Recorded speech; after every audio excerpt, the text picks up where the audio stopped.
Bonjour et bienvenue à l'émission Chrétien comme Christ. Nous sommes sur le plateau avec Nathanaël, Bonjour. Christine Bonjour. et moi-même. Dans l'émission précédente, nous avons partagé que Jésus guérissait les malades. Aujourd'hui, nous parlerons que Jésus ressuscite les morts. Je laisserai Christine nous lire un texte de l'évangile de Jean. Alors, à toi, Christine. Voilà, c'est dans l'évangile de Jean au chapitre 11 et on va retrouver Jésus près du tombeau de Lazare où Lazare est déjà mort depuis 4 jours. Et nous lisons à partir du verset 38. Jésus, de nouveau profondément indigné, se rendit au tombeau. C'était une grotte, une pierre fermait l'entrée. Jésus dit « Enlevez la pierre ». Marthe, la sœur du mort, lui dit « Seigneur, il sent déjà, car il y a 4 jours qu'il est là ». Jésus lui dit « Ne t'ai-je pas dit que si tu crois, tu verras la gloire de Dieu ?» Ils enlevèrent donc la pierre de l'endroit où le mort avait été déposé. Jésus leva alors les yeux et dit « Père, je te remercie de ce que tu m'as écouté. Pour ma part, je savais que tu m'écoutes toujours, mais j'ai parlé à cause de la foule qui m'entoure, afin qu'ils croient que c'est toi qui m'as envoyé. » Après avoir dit cela, il cria d'une voix forte « Lazare, sors !» Et le mort sortit, les pieds et les mains attachés par des bandelettes et le visage enveloppé d'un linge. Jésus leur dit « Détachez-le et laissez-le aller. » C'est extraordinaire ce passage où on voit que Jésus va ressusciter un homme qui est mort depuis 4 jours déjà. Et donc on ne peut pas dire que oui, la vie était encore en lui, etc. C'est vraiment une résurrection. Et à la voix de Jésus, le mort non seulement ressuscite, mais il sort. Même s'il est encore enrobé de bandelettes, il arrive à sortir du tombeau. Et Jésus est vraiment la résurrection et la vie. Ah, c'est extraordinaire de voir ça.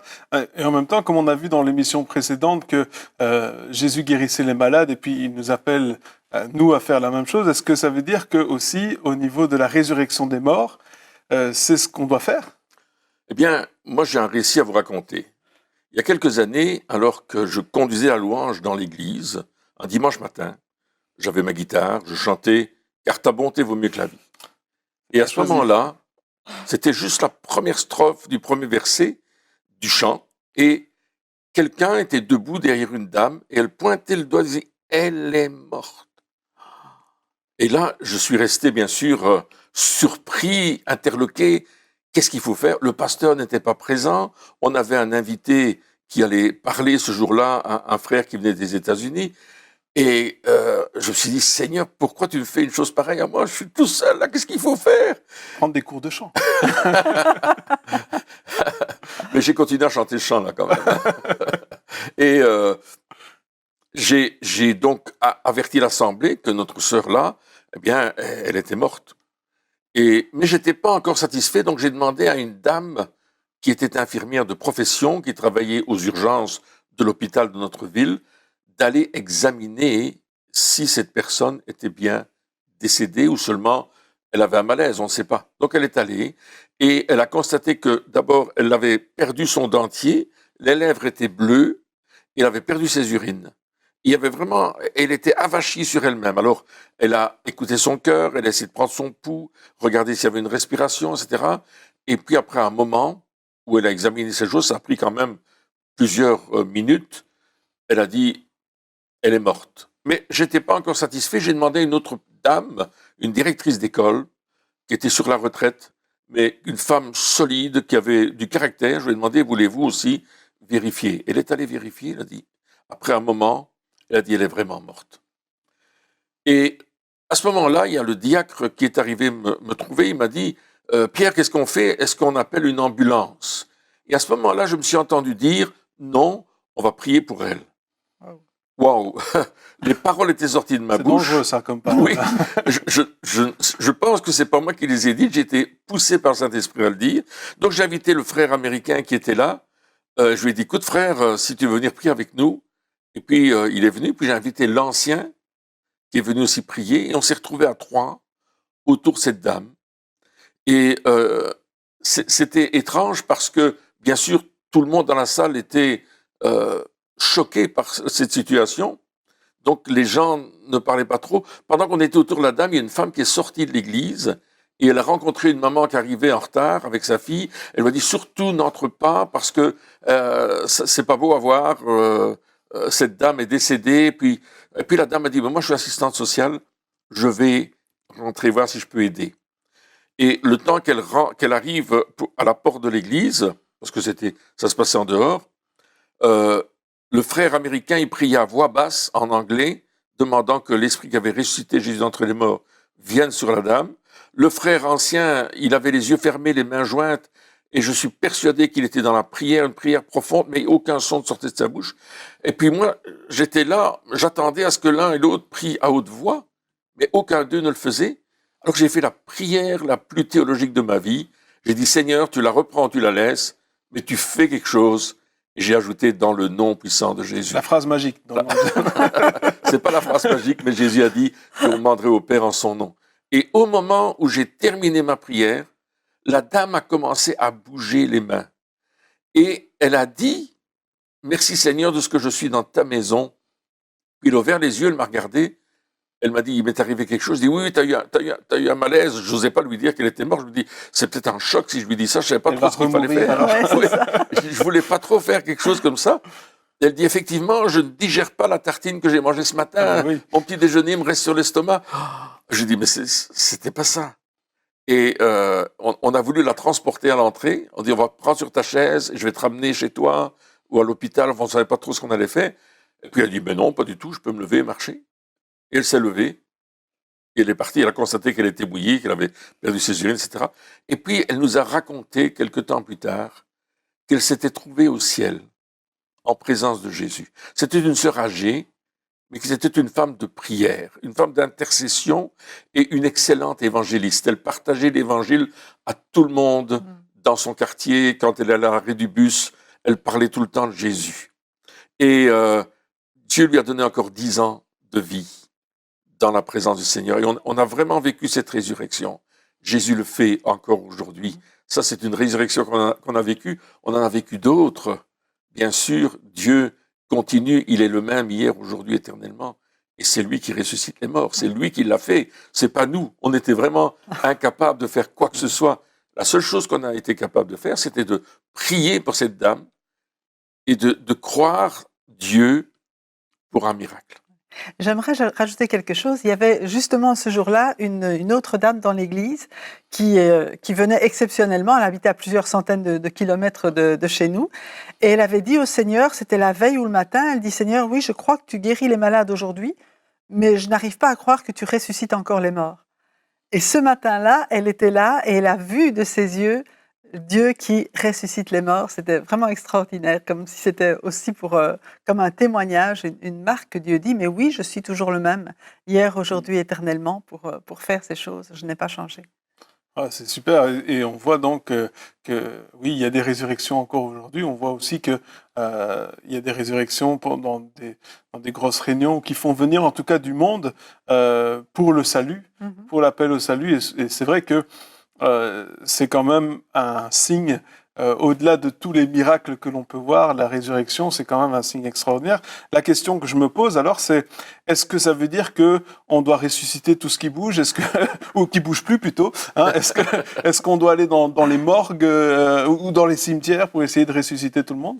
C'est pas ce que Jésus nous a dit. Il a dit d'aller, d'annoncer le royaume de Dieu, de ressusciter les morts, de purifier les lépreux, etc. Ce qu'on a vu précédemment. Et ça, c'est quelque chose d'intéressant. Mais Dieu va se servir de ce moyen-là pour toucher beaucoup de personnes. Et comme tu le disais, il y a des rencontres dans certains pays de la fenêtre 10-40, c'est ce qu'on appelle les endroits les plus vides de l'évangile, n'ont pas été évangélisés vraiment, où des évangélistes vont, ils sont en train de prêcher, il y a toute une population non croyante ou qui ont d'autres religions qui sont là, et puis là, ils voient des résurrections. Et ça touche tellement toute cette population qui ont différents arrière-plans religieux, et beaucoup de personnes viennent à Christ. Et on a entendu l'histoire d'une dame en Chine qui avait une église, une dame de 24 ans, une jeune femme de 24 ans, qui avait une église de plus de 800 personnes. Un de mes amis est allé dans ce groupe de maisons, il appelait ça un groupe de maisons, il y avait 800 personnes qui étaient dans la cour rassemblées. Et c'était la seule personne qui avait la Bible, c'était cette jeune femme de 24 ans. Et mon ami pasteur qui était là lui a posé la question, mais comment fais-tu pour qu'il y ait tant de monde ici, dans cette église? C'est ton église, n'est-ce pas? Elle dit, oui, c'est une de mes églises, mais j'en ai 10 autres comme celle-là. Et le pasteur lui pose la question, mais c'est quoi le secret? Et elle dit, on ressuscite les morts. Il y a beaucoup de résurrections parce qu'il n'y a pas de soins médicaux, il n'y a pas tout ce qu'il faut. Et il y a énormément de personnes qui sont guéries, mais qui sont ressuscitées aussi. Et elles viennent à la foi. Il me semble qu'on avait entendu une histoire avec le Guatemala. Ça te rappelle quelque chose, Christine? Oui, au Guatemala aussi, il y a une dame, une femme de pasteur, pendant que son mari était au loin en mission. Il y a une des paroissiennes qui est venue vers elle avec son bébé qui venait de mourir. Et puis cette femme a pris le bébé dans ses bras, elle a commencé à prier pour ce bébé, et il est revenu à la vie. Et en fait, ça a été le premier, peut-être d'une trentaine de bébés qui sont revenus à la vie comme ça. Voilà, c'est une femme qui a vraiment ressuscité, avec la grâce de Dieu, bien sûr, c'est par la puissance de Dieu en elle, qui ressuscitait les enfants. Il n'y avait pas de moyens médicaux. C'est ça, exactement. Donc, oui. Cette femme qui venait d'avoir son enfant, C'était ça ou rien. C'était ça ou rien, était dans les montagnes, et il a fallu que c'est la femme du pasteur qui est allée dans la montagne, rencontrer cette femme, et le bébé était mort depuis 2 ou 3 jours. Et quand elle l'a pris dans ses bras, le bébé revenait à la vie. Et ça, c'était comme une traînée de poudre. Mon enfant est ressuscité d'une façon miraculeuse, c'est Jésus qui l'a fait.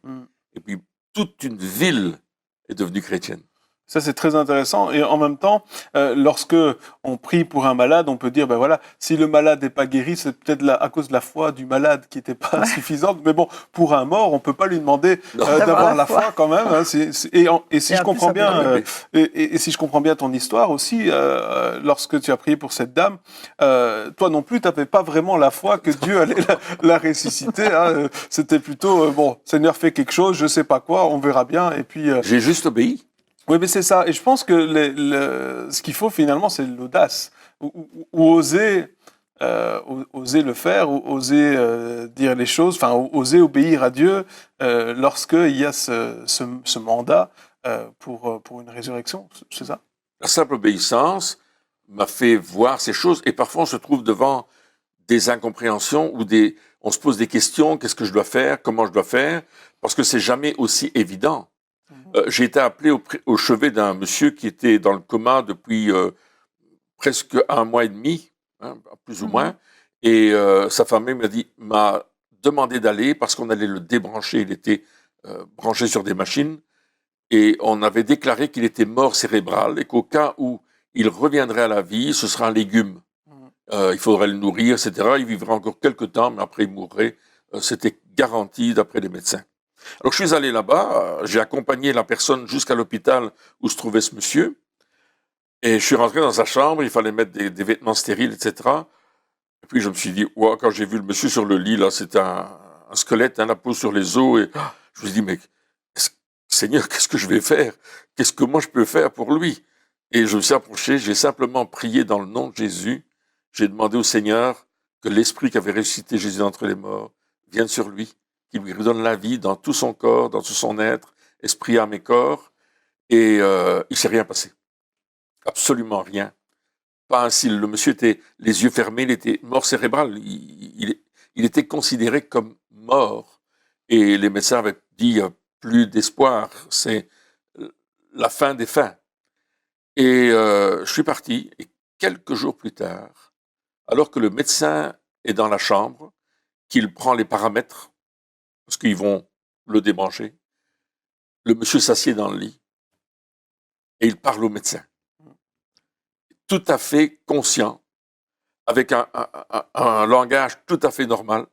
Et le médecin, il n'en revient pas. Il est sorti en courant de la salle, il a appelé tout le monde, les infirmiers, les infirmières, les médecins sont venus voir le ressusciter, le gars qui était mort et qui devait débrancher et qui était encore vivant et qui commençait à parler et à parler correctement. Et lui, il croyait qu'il était là depuis 2 jours.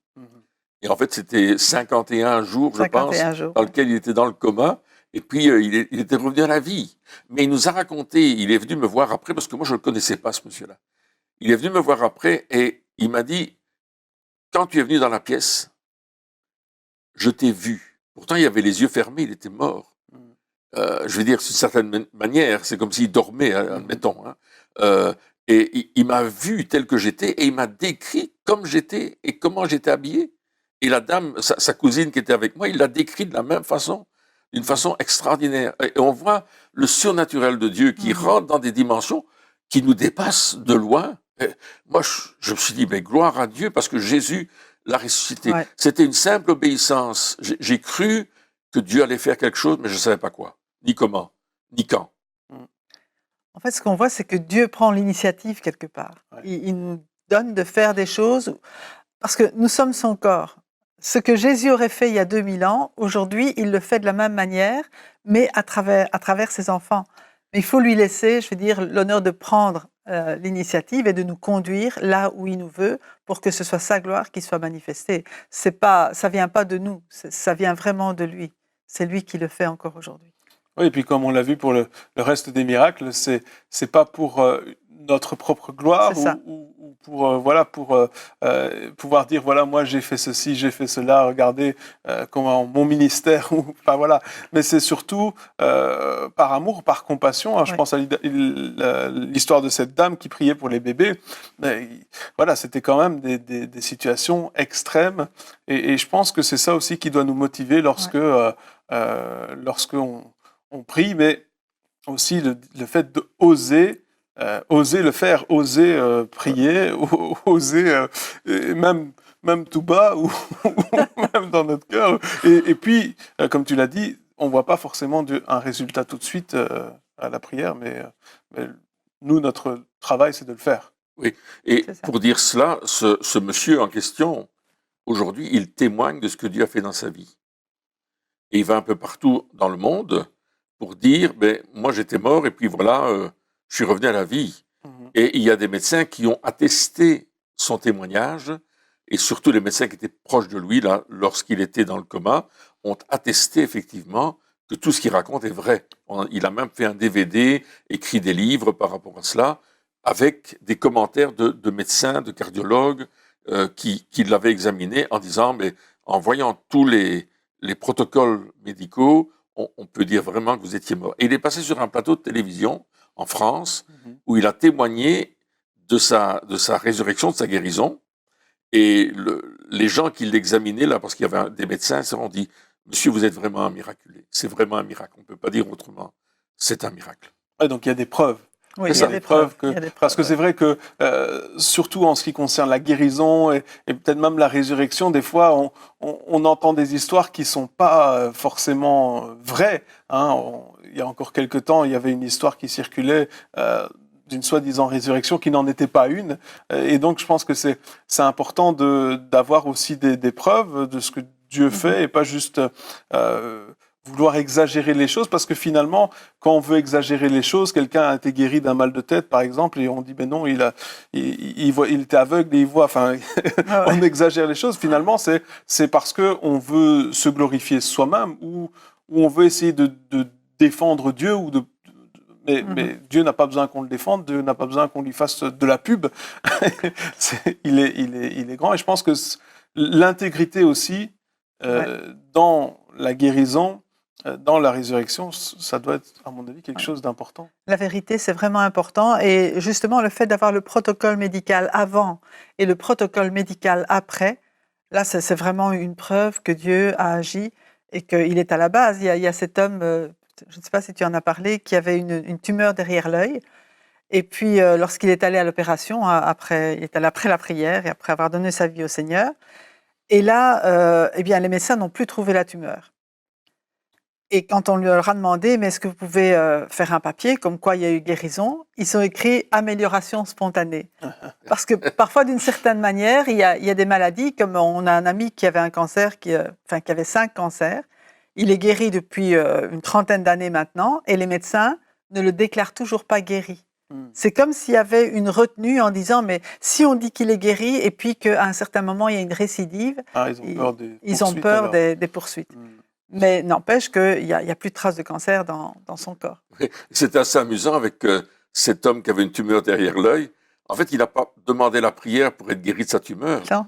Il a demandé la prière pour qu'il puisse passer à travers l'opération et ne pas avoir peur de l'opération, car elle était vraiment une opération délicate, où on allait lui enlever l'œil, gratter, enfin je ne sais pas trop ce qu'il m'avait expliqué à cette époque-là. Je ne suis pas médecin, donc je ne peux pas trop m'avancer là-dedans. Et quand il est allé à l'hôpital, il a pris sa chambre, il est allé voir son ophtalmologue, qui l'a examiné, puis il a appelé un deuxième ophtalmologue qui est venu l'examiner, puis un troisième. Et le monsieur en question a eu peur. Et il a dit, mais est-ce que c'est si grave que ça qu'il y a besoin de 3 médecins? Il dit, ben, écoutez, on ne trouve plus la tumeur. Elle n'est plus là. C'est grave. Pour le médecin, c'est grave. Mais en même temps, je pense que c'est important aussi de ne pas dénigrer les médecins, loin de là. Non, Donc, le corps médical, il est nécessaire, il est utile aujourd'hui. Tout à fait.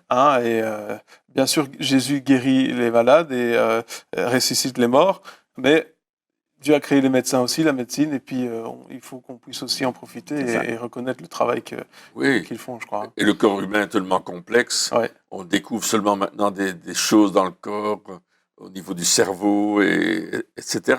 Donc je me dis, c'est quand même assez extraordinaire le travail qui est fait par la médecine et par les chercheurs. Ces gens qui cherchent pour trouver les maladies ou pour trouver les raisons de certaines maladies et comment on peut changer le fait que cette maladie existe ou pas par des médicaments ou par des interventions, etc. Donc ça, c'est quand même extraordinaire. Mais n'en reste que Dieu est un Dieu de miracles. Oui. Et que là où il n'y a pas toutes ces possibilités de médecine, où les gens n'ont peut-être pas les moyens non plus de payer des docteurs ou de rentrer dans des universités pour des analyses, eh bien, on va s'attendre à Dieu qui va faire des miracles, qui va faire des choses extraordinaires. Ouais, et puis, c'est le fait de ressusciter les morts, je pense que c'est pas seulement les morts physiques, mais c'est aussi des fois des situations qui sont mortes ou des choses qui dans notre vie où l'espoir a disparu ou voilà, où on a vraiment des problèmes tellement énormes qu'on se dit finalement même, on voit des gens qui sont vivants, mais c'est des morts vivants, dans le sens où il y a plus rien, il y a plus d'éclat dans leurs yeux, ils sont juste c'est mort. Et je pense que Jésus veut ressusciter cela aussi au travers de nous. C'est juste de dire ça. Absolument, parce que l'homme qui ne connaît pas Christ, l'homme ou la femme, l'être humain, la Bible dit qu'il est mort. Et on a besoin d'une résurrection spirituelle, on a besoin d'une nouvelle naissance. Et c'est ce que Jésus dit. Vous devez naître de nouveau. N'est-ce pas? C'est ça. C'est vraiment l'esprit, effectivement, qui était mort. Et le sens de la vie, la vie est, comme tu le disais tout à l'heure, éterne. Moi, je me souviens, avant de connaître Jésus, j'avais aucun sens à ma vie, même si extérieurement tout allait bien. Mais j'avais besoin de rencontrer ce Seigneur. Et la Bible dit que Jésus, il est la vie. Il est la lumière de la vie. Et ça, c'est important. Quand Jésus est venu dans ma vie, il a réveillé en moi ce qui était mort, et il m'a donné la vraie vie, la vie en abondance pour laquelle il était venu, la vie qui a son sens, la vie où c'est lui qui prend la première place, et tout a repris vie en moi. Ça, c'est vrai. Et c'est vrai pour quelqu'un qui vient à Christ, qui naît de nouveau, et peut-être les amis qui nous écoutent, là, ils désirent vivre cette nouvelle naissance, ils désirent connaître Jésus dans leur cœur et avoir enfin la vie pour laquelle ils ont été créés. Et ça, peut-être, on peut les conduire dans une prière qui... Donc avant cette prière, donc Jésus, qui est la vie, habite en nous. Oui. Et donc, nous sommes des porteurs de vie. Tout à fait, c'est ça. Et donc, cette vie-là, on est appelé à la propager là où nous allons.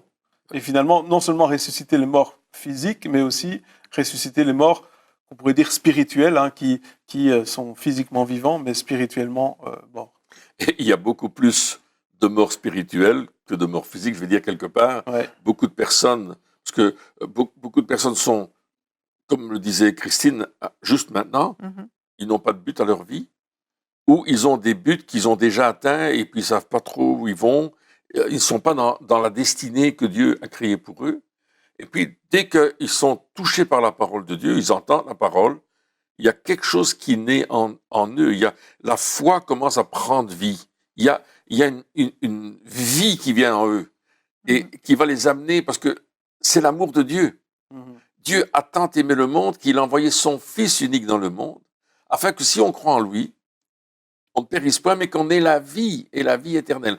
Et il parle de la vie avec un grand V. Et Jésus dira, dans la résurrection de Lazare, il dira, je suis la résurrection et la vie. Amen. Celui qui croit en moi vivra quand même il serait mort. Il dit, mais la vie, elle va commencer avec Christ et elle va continuer au-delà de la mort.